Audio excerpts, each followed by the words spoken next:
ராமநாதபுரம் மாவட்டம் காட்டுப்பரமக்குடி கண்மாய் நிரம்பியதால் சுமார் 500க்கும் மேற்பட்ட வீடுகளை தண்ணீர் சூழ்ந்துள்ளது. அதனை பார்க்கலாம்.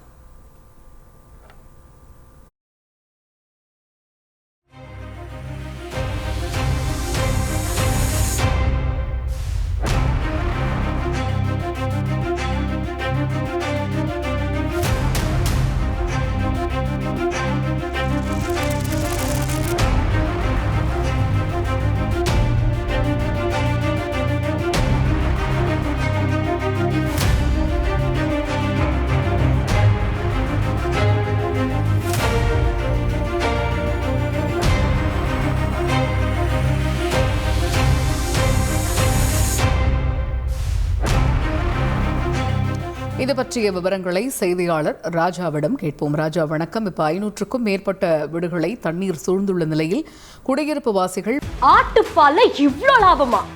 ஆட்டுப்பாலை மதிப்பு கூட்டுறதன் மூலமா அதிக லாபம் பெறலாம். அது எப்படின்னு தெரிஞ்சுக்கணும்னா ஃப்ரீடம் ஆப்பை இப்பவே டவுன்லோட் பண்ணுங்க. பாதுகாப்பாக வெளியேற்றப்பட்டு விட்டனரா? அங்கு தற்போது நிலவக்கூடிய சூழல் என்ன? இந்த நீரை வெளியேற்ற என்ன நடவடிக்கை எடுக்கப்பட்டிருக்கு? வணக்கம்.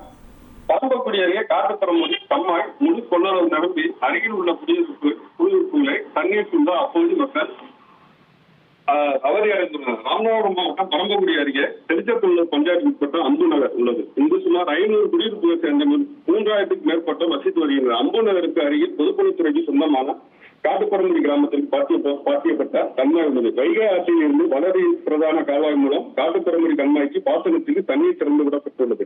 கடந்த ஒரு மாதமாக கண்மாய்க்கு தண்ணீர் திறந்து விடப்பட்டுள்ளதால் காட்டுப்பரமக்குடி கண்மாய் முழு கொள்ளளவை எட்டியுள்ளது. இந்த நிலையில் மூல வகையில் பெய்த கனமழையால் வைகை அணையில் இருந்து மழைநீர் திறந்து விடப்பட்டது. இதனைத் தொடர்ந்து காட்டுப்பரமக்குடி கண்மாய் கூடுதலாக தண்ணீர் திறந்து விடப்பட்டது.